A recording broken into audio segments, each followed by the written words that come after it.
Hello, and welcome to episode 239 of Prog Review, and we're in a different corner. If you've not been paying attention, oh, where are we? It's scary, isn't it? New is always scary.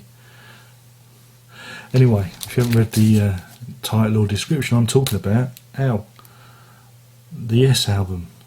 The definitive edition, no less, released in 2014 on the Pangeric label, remixed by that there Stephen Wilson. Now, if you want the review of my original review of this, of the actual album itself, you need to scroll back to Prog Review 48. 48, my God. 2 years ago. 2 years. God, where did the time go? I spoke about the actual album. I'm not talking about the actual album, I'm talking about the actual package, this new release. That's what I'm talking about now.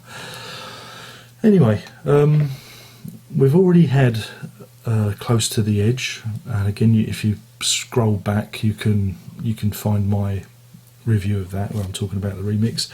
This came out recently, and it claims it's the definitive edition. In some ways it is, because they collect every imaginable variation of the album in there for you to listen to.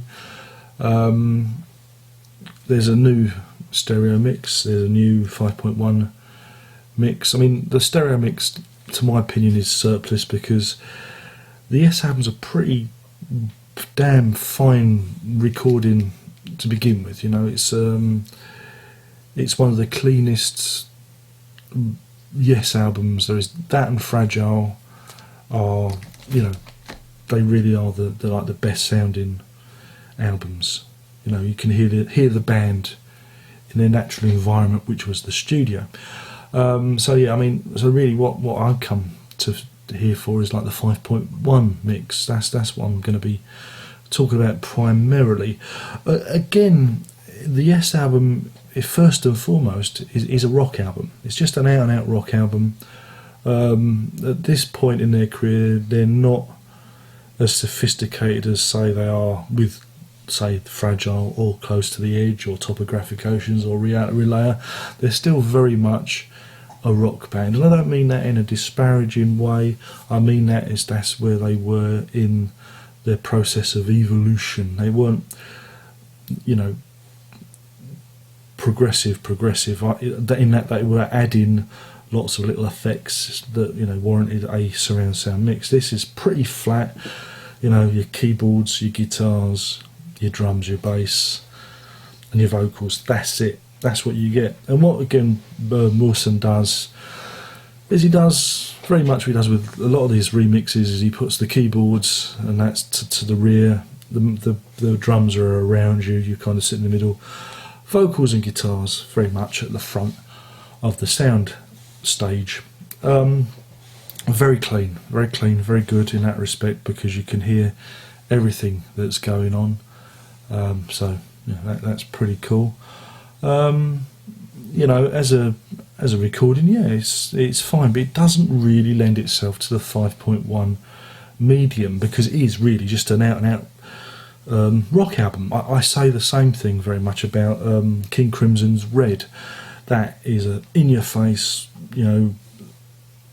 stereo sludge of sonics. It's like, it's in your face. Doesn't really lend itself to a surround mix. Some of you out there will probably disagree with me, but if you think about it, Red itself is just, really, it could have been recorded in mono and it still sounded the same. You don't need to hear, what's going on around the back, if you know what I mean. And the same can be said with this. So, yours is no disgrace. Again, it sounds really nice and big, and like I say, you've got the keyboards and at the back. It works really well. The clap, bit of a fly in the ointment, because it's a live track. It takes you out of the record, the surround mix, because it's not really a surround mix. It's just the guitar at the front with a little bit of ambience put at the back, and it's I didn't think it worked, to be quite honest. Starship Trooper, again, the band are beginning to find their way, more complicated material, few more interesting sounds in there. Alex is licking his paw and doing his best to distract me. And again, with the ceramics, you know, you can see where the band are going to. You can hear all the flourishes. Again, Steve Howe's guitar, you know, you can, you know, again, like with Yours No Disgrace, you can hear it ping-ponging around. It's, you know, it's very much to the fray. The subwoofer gives everything a nice thud, so that's pretty cool. I managed to sit through I've Seen All Good People again. I can't stand that track. Again, it's quite nice, and when it takes off, I mean, the acoustic parts are quite nice. The opening bit is nice, and you hear the recorder. You know, it's really very good to hear all these separate parts. Adventure, again, that was that song on the album always feels like it's kind of tacked on as an afterthought. It's almost like a B-side. The surround mix doesn't do much.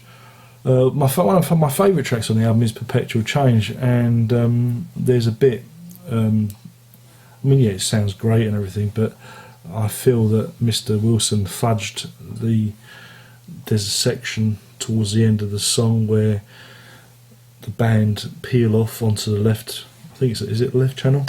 Is that the left? Is that the left? Peel off onto the left, and you hear like this kind of distorted second version of the band coming in on the right, and it's all kind of fighting against each other. And what Wilson does is he just puts it to the rears, and that whole bit where it builds up, and you go, that is just, it's a bit of a damp squib. I think he could have been a bit cleverer with the mix, and you know, I've just found it a little bit lacking. You know, so overall, yeah, I mean, it's okay, but you know, it's not necessarily an album you'd want to sit down with a surround sound mix to, because there are no extra bits you're going to notice for the first time, because the stereo mix is so good in the first place. There's no new things to be revealed. But what is revealing is there is also an instrumental mix of the instrumental mix version of the album on the Blu-ray, which is pretty cool, you know, to hear everything without the vocals. And you can kind of, it's good because you can listen to where the spaces of where the vocals could be. I thought it was quite interesting, because the tracks do stand up quite well as instrumentals. I thought it was pretty cool. There's also a live version of the album, which is, again, I can take it or leave it. The single mixes from the record have already been out on the previous version, the 2003 edition, so nothing new there. But it's, like I said, it's the stuff they do bring in. There's a needle drop of the vinyl, which is okay. Hey, I've got the original vinyl, so I'd rather listen to that. But you know, if you haven't got the vinyl, the needle drop version's, you know, pretty cool, especially on the Blu-ray. It works quite well to capture the dynamics of a vinyl drop. And what else is there? Yeah, then you got the booklet. There's an essay by Sid Smith. Again, it's okay. You know, read a lot of this before. There's been numerous stuff written about the band, you know, by other people. But you know, it's good to get a different perspective. A lot of the pictures and the inserts were featured in the previous edition, so again, nothing new, but it's nice to have it in a little album, because it's like an album. I mean, you can see the unboxing if you peel back one. It's nice to have it in a little album-y type sleeve. You know, so I mean, for the money, I mean, yeah, it represents great value. If you don't have this album, I can't remember how much I paid for it now, 15 quid, 16 quid. It's kind of good value because you get the Blu-ray. I'm not sure about DVD. I think. Are you finished? Oh no! Now you're having a scratch. This is why you're tuning. The utter professionalism of the proceedings. I'm doing this at stupid o'clock in the morning. 4 minutes to 1 in the morning. I'm doing this because it's the only peace and quiet I've got. Don't have my own room now. You see, so I've got to just. You don't care. What do you care? Anyway, where was I? Value for money. Yeah, I mean, it does represent good value for money if you don't own it. If you do own it and you own the 2003 version, there's little to bring you back unless you really are burning to hear the instrumental versions and the various live mixes that they've got, you know, and the 5.1. Obviously, if you're hot for 5.1, it's a no-brainer. But if you're just looking at replacing your 2003 version, you might want to just keep hold of 2003, you know, and because unless you've got the 5.1 set up and the blah blah blah, that's where